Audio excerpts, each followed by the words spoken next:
morning students, how are you? All good? So let us start our class. जैसा कि आपको पता है आप लोग सेमेस्टर 2 के साइंस का सेमेस्टर 2 में पहुंच चुके हैं और सेमेस्टर 2 का चैप्टर 2 का ऑलमोस्ट कंप्लीट हो गया, बस एक्सरसाइज बचा था। तो चलिए एक्सरसाइज कंप्लीट करते हैं। Open the page number 167। Last class में हमने आपको 1 मार्च को ये point to remember note down करने के लिए होमवर्क में दिया था। Now we are moving to exercise. यहाँ पर आंसर दी फर्स्ट क्वेश्चन जो है, आंसर दी फॉलोइंग क्वेश्चंस दिए हैं, इसके आंसर लिखने हैं। So as usual I wrote in my copy all the answers of these questions. So I am going to explain. Okay, unit first का our environment का chapter 2 है air. Unit first our environment का chapter 2 है air. Air के first question है, name the gases that air is comprised of all. Name the gases that air is comprised of. Also mention their percentage. मतलब है कि गैसों का नाम लिखिए जो कि हवा में मिले हुए हैं, हवा से मिले हुए हैं, हवा में मिले हुए हैं और जिससे हवा मिलकर बना है, ये कह सकते हैं। और उनके परसेंटेज को भी लिखिए। तो आंसर में आएगा सबसे पहले नाइट्रोजन 78%, ऑक्सीजन 21%। अब बचा कितना? 78 एंड 21 इज इक्वल 99। 1% बचा तो लिखेंगे and remaining 1% is made of gases like carbon dioxide, hydrogen, helium, water vapour ETC। और जो 1% है उसमें से क्या क्या है? कार्बन डाइऑक्साइड, हाइड्रोजन, हीलियम, जल वाष्प, ऐसे बहुत सारी और गैसेस है, वो सबको मिलकर 1% बनता है। चलिए number 2, which gas in air is the most useful for us? How, मतलब कौन सी गैस है हवा में जो हमारे लिए सबसे यूजफुल है और कैसे? तो oxygen, obviously oxygen is the most useful gas for us. Oxygen हमसे सबसे ज़्यादा यूजफुल गैस है। It's use in breathing as well as burning. इसका यूज़ सांस लेने में किया जाता है और उतना ही जलने में भी काम आता है। नंबर C है, describe an activity to show that air is necessary for burning. मतलब ये दिखाने के लिए एक्टिविटी को डिस्क्राइब करना है, बताना है, वर्णन करना है एक्टिविटी को, जिससे पता चले कि जलने के लिए ऑक्सीजन या एयर की हवा की ज़रूरत होती है। तो ये तो रॉन्ग हो गया। आपका आंसर यहाँ है इस तरफ पेज में देखिए, थोड़ा बड़ा इसलिए है क्योंकि इसमें पूरा एक्टिविटी एक्सप्लेन किया गया है। सबसे पहले वी टेक 3 बर्निंग कैंडल्स। हम 3 जलती हुई मोमबत्ती लेंगे। 1 candle cover small glass jar, second cover with big glass jar and leave the third uncovered. हम इनमें से ना फर्स्ट को छोटी ग्लास जार से, कांच की जार से बंद कर देंगे, दूसरे वाले को बड़ी कांच के जार से बंद कर देंगे और तीसरे को ऐसे ही छोड़ देंगे। A little later the candle in the small jar will get extinguished first, then a little later the one in big jar. थोड़ी देर के बाद जो सबसे छोटे जार में है, ग्लास जार के अंदर कवर है, वो बुझ जाएगी, है ना। और उसकी थोड़ी देर बाद दूसरी जो कि बड़े ग्लास जार में है। The candle that was uncovered continues to burn. जो कैंडल क्या होता है, जो खुली हुई है वो कंटिन्यू लगातार जलती रहती है। The reason is candle in the 2 jars were extinguished as soon as their oxygen supplies ran out. उसका रीज़न ये है, उन दोनों कैंडल को बुझने का रीज़न ये है कि उस जार के अंदर जितना भी ऑक्सीजन था सप्लाई हो रहा था वो ख़त्म हो चुका है। This way we can say that air is necessary to burning. और इस तरह हम बता सकते हैं कि हवा ज़रूरी है, किसके लिए? हवा ज़रूरी है जलने के लिए। तो इस तरह एक्टिविटी से पता चल रहा कि हवा ज़रूरी है जलने के लिए, किसी भी चीज़ को जलने के लिए हवा ज़रूरी है। हवा में क्योंकि ऑक्सीजन होगी तो वो ऑक्सीजन जलने में हेल्प करती है।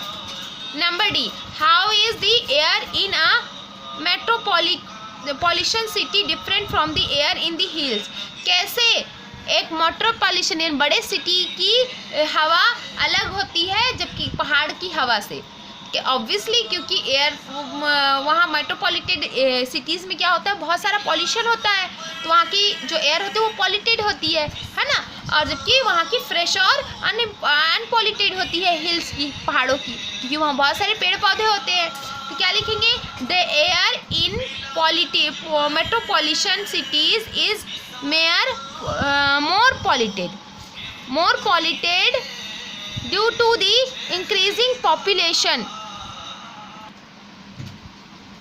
तो मेट्रोपॉलिटन सिटीज़ में जो हवा होती है वहाँ पर बहुत ज़्यादा पॉल्यूशन होता है, जिससे जो पॉपुलेशन और ट्रैफिक की वजह से होता है, ज़्यादा जनसंख्या होने की वजह से और उसकी क्या कहते हैं ट्रैफिक की वजह से। But air hill is fresh and unpolluted, जबकि पहाड़ों की हवा साफ और बिना प्रदूषण वाली होती है। क्लियर। नेक्स्ट जो क्वेश्चन है question number E, what is wind, how is wind caused. हवा मतलब बोलते हैं हवा क्या है, विंड क्या है, हवा क्या है और हवा कैसे बहती है मतलब चलती है। तो यहाँ पर आंसर होगा when air moves it is called a wind. जब हवा मतलब जब जो एयर है वो एक जगह से दूसरी जगह हिल जाती है उसे विंड कहते हैं या हवा कहते हैं, है ना। Wind is movement of air caused by the uneven heating of earth by the sun. और ये जो हवा जो है जो मतलब जब एयर एक जगह से दूसरी जगह मूव करती है, हवा एक जगह से दूसरी जगह मूव करती है तो क्या होता है विंड बनता है, मतलब हवा चलती है बोलते हैं। और ये कब होता है, wind is the movement of air caused by the uneven heating of the earth by the sun. मतलब सूरज की गर्मी से ज़मीन की जो अलग सतह है वो अलग अलग अनइवन हीट होती है, गर्म होती है। मतलब कई जगह बहुत ज़्यादा गर्म होती है और कई जगह कम गर्म होती है। इसकी वजह से जो वहाँ का एयर होती है तो कई जगह जल्दी गर्म हो जाता है तो वो ऊपर उठने लगता है, फिर वहाँ जगह खाली हो जाती है तो जो कम गर्म हवा होती है वो उस जगह को ले लेती है। इस तरह ये विंड बनती है या हवा चलती है। ठीक है, आगे मूव करते हैं number F. In winter season if you keep a blower on the floor to heat your room the entire room gets heated. बोल रहा है कि ठंडी के दिनों में ब्लोअर जो गर्म हवा निकालने वाली जो पंखे होते हैं ना, हीटर होते हैं, उसको अपने ज़मीन में रख दिया तो धीरे धीरे पूरा रूम गर्म हो जाता है। Can you explain how this happen. क्या आप बता सकती है कैसे होता है। तो कैसे होता है पता है ना क्या होता है। पहले क्या होता है जो वो जो ब्लोअर होती है वो उसकी जो हवा होती है कहाँ से निकलती है, गर्म पैनल होते हैं, गर्म रॉड बोलते हैं, वहाँ पर इलेक्ट्रिसिटी से जो गर्म रॉड होते हैं वहाँ पर से होकर गुजरती है। इस तरह वो हवा क्या हो जाती है, गर्म हो जाती है और गर्म होकर वो आसपास की पहले हवा को गर्म करती है और जब वो गर्म होकर ऊपर उठने लगती है तो वहाँ की वो उस जगह पे जो ठंडी हवा दूसरे जगह रूम के दूसरे पार्ट्स में जो ठंडी हवा रहती है वो उस खाली जगह को घेर लेती है, फिर वो गर्म होकर ऊपर उठती है और दूसरी ठंडी हवा उसके पास आ जाती है। इस तरह बार बार ऐसे होने से जितनी गर्म हवा ऊपर चली जाती है और नीचे की ठंडी हवा आके जमा होती जाती है और पूरा रूम गर्म हो जाता है। तो कैसे लिखेंगे, a blower is blown toward the heat panel which spread warm air in the entire room.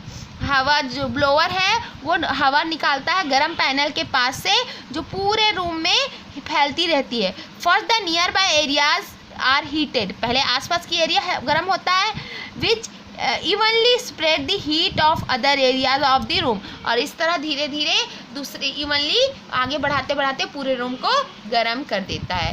ठीक है, आगे नेक्स्ट क्वेश्चन है G, question number G. We often see mountaineers carry a small cylinder on their back along with the other luggage. हम अक्सर देखते हैं कि जो माउंटेनियर्स होते हैं, पर्वतारोही जो पहाड़ों पे चढ़ते हैं ना, बड़े बड़े माउंटेन्स में चढ़ते हैं, वो एक सिलेंडर ले जाते हैं अपने साथ अपनी पीठ पर दूसरे सामानों के साथ ले जाते हैं सिलेंडर, वो सिलेंडर ले जाते हैं। Which gas do you think is present in the cylinder and why. मतलब कौन सी गैस उस सिलेंडर में होती है और क्यों होती है। तो हम जानते हैं ऑक्सीजन होती है उस सिलेंडर में, है ना। इन दो सिलेंडर प्रेजेंट ऑक्सीजन गैस, उन सिलेंडर्स में क्या होता है, ऑक्सीजन गैस होती है। बिकॉज व्हेन दे क्लाइम, जब वो ऊपर चढ़ते हैं, और क्यों ऑक्सीजन गैस होती है तो क्यों ले जाते हैं, तो बिकॉज व्हेन दे क्लाइम, जब वो चढ़ते हैं माउंटेन्स में, एज एल्टीट्यूड इंक्रीजेस, जब वो पर्वतों में चढ़ते हैं तो वहाँ जब वो माउंटेन में चढ़ते हैं तो एल्टीट्यूड इंक्रीज होता है, मतलब ऊंचाई बढ़ती है, ऊपर में तो ऊंचाई बढ़ती है। The mount of oxygen level in the atmosphere air decrease, और ऊपर जो ऑक्सीजन की मात्रा ऊंचाई में कम होती जाती है, इसलिए उसको कंप्लीट करने के लिए क्या ले जाते हैं, सिलेंडर, ऑक्सीजन सिलेंडर अपने साथ लेके जाते हैं। सो बच्चे, I will send the click of this pages, मैं आपके इस पेज की फ़ोटो भेज दूंगी। इस तरह से आपके ये क्वेश्चन 5, 6, 7 क्वेश्चन कंप्लीट हो गए। Now let's move in next question. Question number 2 पे लिखा हुआ है some of the sentence written below is are incorrect. यहाँ पर कुछ सेंटेंस लिखे हैं और इनमें से कुछ जो वो है, जो सेंटेंस है वो इनकरेक्ट है, गलत है।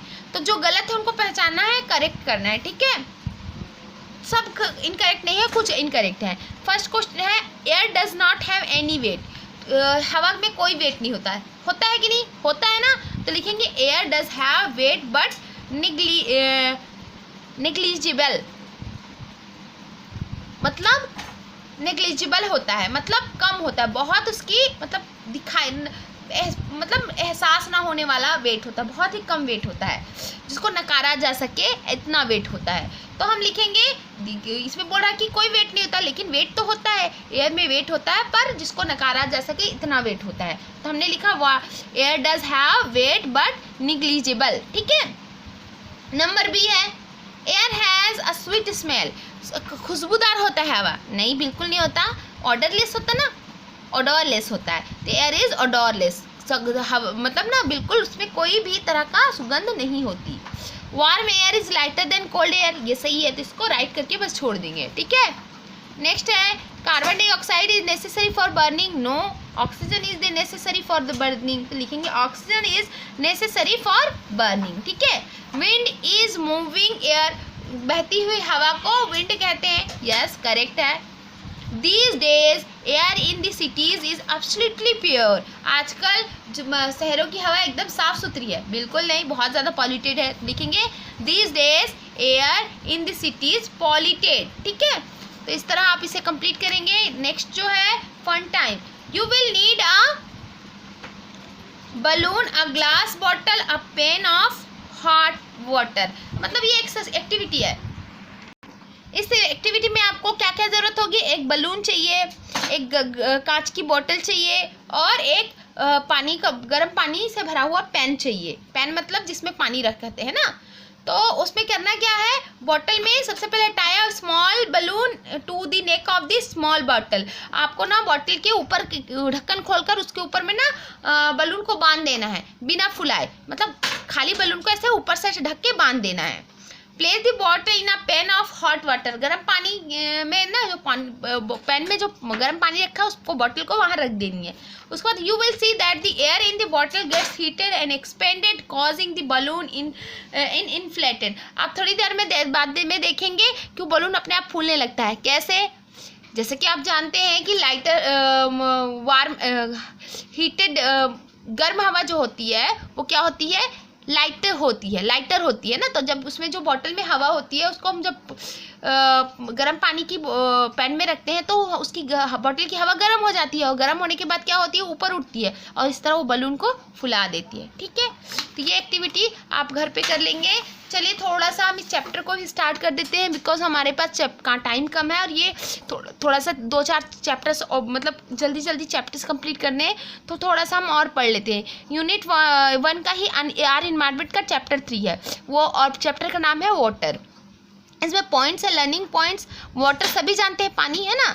इम्पोर्टेंस ऑफ वाटर, पानी की ज़रूरत क्यों होती है, सोर्सेस ऑफ वाटर, कहाँ से पानी मिलता है। पॉल्यूशन ऑफ वाटर, पानी कैसे गंदा होता है।